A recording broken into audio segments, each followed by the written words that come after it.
안녕하세요. 소설가 유모씨입니다. 오늘은 여러분들이 정말 많이 기다렸을 수도 있는 그런 시간, 면접 때 어떻게 대답하면 좋은지에 대한 면접 답변의 기본 원리에 대해서 한번 이야기를 해볼 건데, 면접 답변의 기본 원리는 제가 생각했을 때는 이렇게 한 10개 정도의 기본 원리가 있고, 그래서 여러분들 세 줄 요약 좋아하니까 이렇게 두 갈씩으로 먼저 정리를 해놨으니 시간이 없으신 분들은 이거라도 좀 확인을 하고 면접 준비를 하면 좋겠습니다.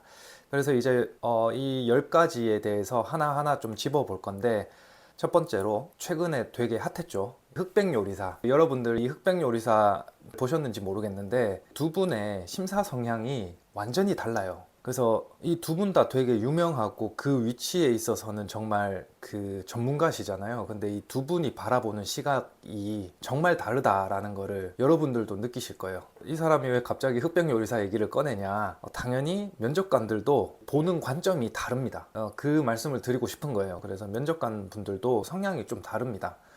그래서 여러분들이 이 성향이 다른 면접관들을 빠르게 캐치해야 돼요. 근데 시간이 없죠. 면접 들어가서 길면은 1시간, 짧으면 30분, 그 사이에 이 사람의 성향을 파악을 할 건데, 짧은 시간에 성향을 파악하는 게 중요합니다. 면접관도 성향이 다르기 때문에 질문의 내용을 보면은 이 면접관의 성향을 알 수 있어요. 그래서 이 중에서도 나를 뽑으려고 하는 사람은 누구인지를 좀 빨리 파악할 필요가 있습니다. 왜냐하면은 나를 뽑으려고 하는 사람은 질문의 내용이 나에 대한 질문을 많이 하는 사람일 거거든요. 당연하겠죠. 관심이 있으니까 나의 자소서, 나의 지원서 이런 거를 사전에 읽고 나에 대한 질문을 준비를 미리 했단 말이에요. 그래서 그 사람이 누군지를 알아야 됩니다. 결국에는 나에 대해서 궁금한 사람이 누구인가 이거를 알아야 돼요. 그래서 면접관 분들 중에서 나에 대해서 질문을 많이 하는 사람은 나에 대해서 진짜 궁금한 게 많은 사람이에요. 그런 분들이 여러분에게 관심이 있을 가능성이 높습니다. 그리고 두 번째는 추가 질문이 나오지 않도록 답변을 한다인데, 조금 어려운 부분일 수도 있어요. 제목만 보고서는 어떤 내용인지 좀 감이 안 잡힐 수 있는데, 어떤 내용이냐면은 그 질문을 하잖아요, 면접관이. 그럼 질문에 충분한 답변이 되도록 답변을 한다라는 겁니다. 여러분들이 질문에 대한 답변은 당연히 준비를 해 가실 거고, 그 답변에 대한 추가 질문에 대해서도 여러분들이 뭐 하나 정도는 또 준비를 하실 거예요. 근데 그 이상은 준비하기가 어렵거든요. 왜냐하면 이게 가짓수가 너무 커지잖아요. 그렇기 때문에 추가 질문이 나오게 되면은 말문이 막히는 경우가 생깁니다. 근데 보통 추가 질문은 여러분들이 생각한 곳에서 잘 안 나오고, 보통은 공격형 질문과 압박형 질문으로 변경될 가능성이 되게 높아요. 그래서 질문의 의도를 빨리 파악하고 원하는 답변을 주고 나에게 유리한 질문을 하도록 유도를 하는 것이 좋습니다. 이렇게 추가 질문이 변경된다라는 얘기는 어떤 얘기냐 하면은, 가장 쉬운 예가 학점이 낮네요 라는 거거든요. 그러면은 여러분들은 이제 외부 활동에 내가 신경을 많이 썼다, 예를 들면 동아리나 뭐 봉사활동 아니면은 대학생활 이런 거를 즐기느라 학점을 좀 소홀히 한 부분이 있다라고 하면은 바로 이제 공격 들어갑니다. 옆에 계시는 지원자분은 더 많은 활동과 더 높은 학점을 받았는데 당신은 왜 그렇습니까? 라고 하면은, 혹은 그 옆에 계신 분은 더 많은 활동과 더 높은 학점을 받았는데 여기에 대해서는 어떻게 생각하세요? 라고 하면은, 내가 근거를 이거를 댔는데 비교를 해버리면은 바로 이래 되죠. 뭐지? 이렇게 됩니다. 비교군이 바로 옆에 있으니까 비교를 해버리면은 할 말이 없습니다.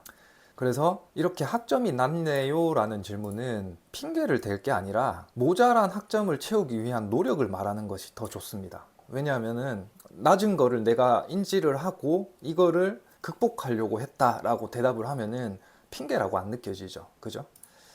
그래서 어떻게 대답하는 게 좋냐 하면은 그냥 맞다 하면 됩니다. 뭐 어쩌라고. 맞잖아요. 그냥 수치로 이야기를 해버리는데 그냥 맞는 거죠, 이거는. 그래서 만회하기 위해서 이러한 노력을 했다, 이런 내용이 바로 뒤따라 나와야 됩니다. 그래서 전공 학점이 낮아도 전공에 대해서는 누구보다 자신 있다라는 식으로 이야기를 할 수 있어야 돼요.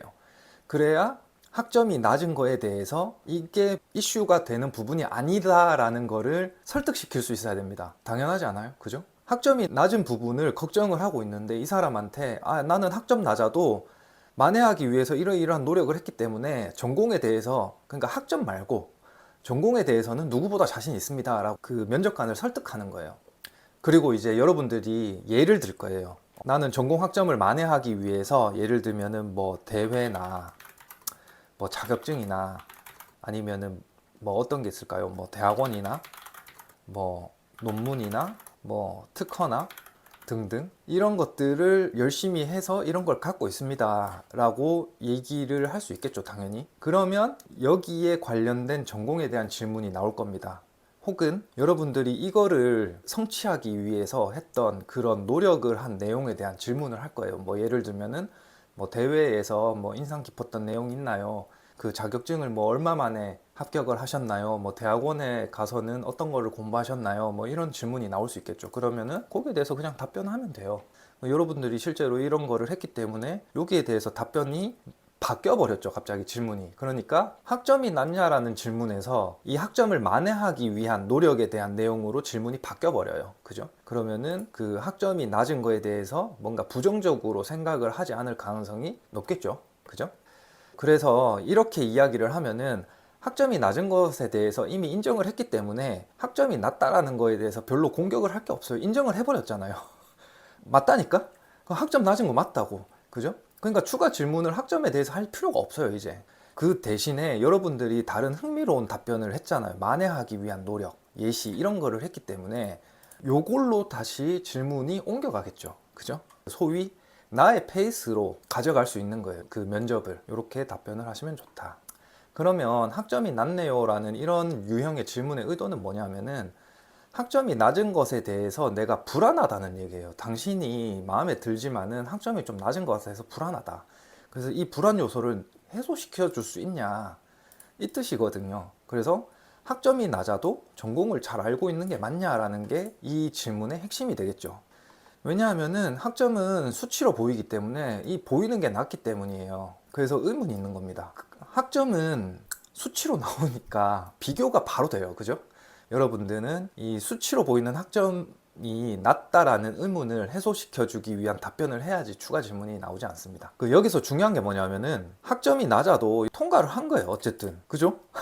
학점이 낮아서 걱정이 되면은 서류에서 떨어졌을 거란 말이에요. 이미 학점이 낮은데 왜 붙여줘? 이게 걱정인데, 이게 제일 중요한데, 근데 붙었단 말이에요. 학점이 낮은데도 불구하고. 그러면은 여러분 이런 경우에는 그 학점 이외의 부분에서는 높은 점수를 받은 거예요. 제가 그 일전에 다른 영상에서 설명을 드렸죠. 모든 게 괜찮지만 단 하나 때문에 포기하는 경우가 있을 수도 있고, 모든 게 별로여도 단 하나 때문에 선택을 하는 경우가 있다. 그러면은 이런 경우에는 학점 이외의 것에서 눈에 띄어서 마음에 든 거예요. 근데 학점이 그렇다고 해서 학점이 아예 중요하지 않은 건 아니잖아요. 그죠? 그러니까 걸림돌이 되는 거예요. 이게 걸림돌이 되는 거를 해소가 안 되면은 의문이, 이게 걸림돌인데 의문이 해소가 안 돼. 궁금증이, 이 사람이 답변을 하는 것들이 뭔가 나의 그 의문점을 해소시켜 주지 않아. 그러면은 좋은 결과를 받을 수 없을 거예요. 그죠? 다음으로는 세 번째 원리죠. 핑계를 대지 않는다. 그 앞에서 이미 말씀을 드렸죠. 학점이 낮은 거에 대해서 어떻게 생각하냐. 학점 낮은 거 맞다. 그죠? 그러면은 이제 핑계를 어떤 식으로 댈 수 있냐면은 학점이 낮은 이유는 아르바이트와 병행해서 공부할 시간이 부족했기 때문입니다. 이런 식으로 또 핑계를 댈 수 있어요. 시간이 없었어요. 저는 공부를 하고 싶었는데 뭔가 아르바이트를 할 수밖에 없는 상황이라서 공부할 시간이 부족했습니다 라고 하면은 바로 또 비교 들어갑니다. 바로 비교 들어가죠. 두 마리 토끼 잡은 사람이 많이 있습니다. 둘 다 잘한 사람 있어요. 그러면 여기서 또 압박 면접 들어갑니다. 옆에 계신 분은 아르바이트도 하면서 장학금도 받으면서 성적 우수로 졸업을 하셨는데 어떻게 생각하세요? 라고 하면은 결국엔 내가 못났다라는 얘기를 할 수밖에 없어요. 인정할 수밖에 없어요. 그러면 저 사람 뽑지 왜 나한테 왜 계속 나한테 소위 압박을 계속 하는 거냐. 그럼 저 사람 마음에 들면 저 사람 뽑으면 되지. 근데 그게 아니죠. 그게 아니에요. 아까 앞에서 설명드린 것처럼 다 마음에 드는데 학점이 그냥 걸리는 것 뿐인 거죠. 근데 답변을 이렇게 하면은 질문이 또 그렇게 나가요. 또 학교 생활이 너무 재밌어서 동아리 활동을 열심히 해서 인간관계가 너무 중요해서 뭐 이런 식으로 하면은 또 바로 옆에 있는 사람 들어갑니다. 옆에 계신 분은 동아리에서 회장을 하고 대회 수상도 하고 성적 우수 장학금까지도 받았는데 어떻게 생각하세요? 뭐 이렇게 해버리면 또 할 말 없어요. 그죠? 학점 위에 다양한 장점과 경험을 쌓았습니다. 그러니까 학점 말고 나는 딴 거 많이 했어요. 이런 식으로 또 대답을 할 수 있거든요. 근데 계속 말씀드리지만 둘 다 되는 사람 많습니다. 둘 다 돼요. 왜냐하면은 비교군이 이미 면접관 손에 있어요. 이미 수치화된 자료로 정리가 쫙 돼서, 그것도 수천 대 1의 경쟁률을 뚫고 온 비교군이 있습니다. 그죠? 아, 잔인하죠. 여러분들이 가장 중요하게 생각해야 되는 게 뭐냐면은, 핑계를 대면은 그 다음 대답은 또 핑계로 막아야 됩니다. 그죠? 그래서 보통 여기에서 말문이 막히는데, 첫 번째 핑계는 이미 준비를 해요. 예를 들면은 뭐 학교 생활이 너무 재밌었다, 학점이 낮은 이유에 대해서 동아리 활동을 너무 열심히 했다, 재밌어서, 뭐 인간관계가 중요했다, 뭐 이런 식으로 첫 번째 핑계는 준비를 하는데, 그러면 두 번째 질문에 대해서 옆에 사람은 다 되는데 당신은 왜 안 되나요? 라고 하면은 두 번째 핑계는 없어요. 두 번째 핑계는 저도 못 될 것 같아요. 이렇게 답변을 해버리면, 여기까지 와버리면은 그냥 나는 모자란 사람이 되는 거예요. 그냥 여기까지 와버리면. 그죠? 어떻게 이렇게 핑계를 대버렸는데. 그래서 옆에 지원자는 두 마리 토끼를 다 잡았는데요 라고 하면은 말문이 막혀버리고, 결국엔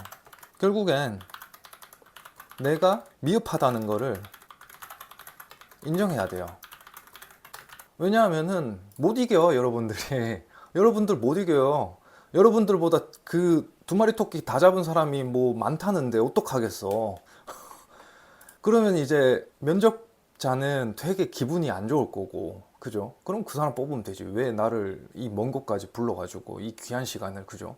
면접관 입장에서는 이 사람이 왜 자꾸 핑계만 대지? 이런 또 동상이몽을 할 수 있거든요. 그래서 핑계를 대는 모습은 당연히 긍정적으로 보기 힘들어요. 이거는 뭐 친구 사이나 연인 사이에서도 당연한 얘기죠. 그죠? 그냥 뭔가 예를 들면 연인 사이에서 뭔가 잘못을 했을 때 바로 그냥 잘못을 인정하고 사과를 하면 되는데, 계속 핑계를 대면은 말싸움이 길어지죠.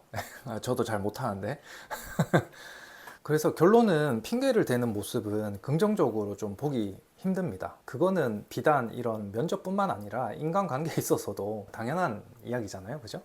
그래서 핑계를 대는 모습은 긍정적으로 보기 힘들다라는 거를 좀 염두에 두시면 될 것 같습니다. 그래서 오늘은 면접 답변의 기본 원리 중 첫 번째 시간으로 세 가지를 좀 알아봤는데요. 그래서 여러분들이 면접을 이렇게 준비하면서 면접 답변에 대해서 그 답을 외우는 게 아니고, 이 답변을 어떤 식으로 하는 것이 좋은가에 대해서 이제 제 나름대로 이렇게 한 10가지 정도의 원리를 세웠고, 거기에 대해서 좀 설명을 드리는 첫 번째 시간이었습니다. 그래서 다음 시간에는 그 4번부터 7번까지 해서 강의를 해드리고, 오늘은 여기까지 하겠습니다. 감사합니다.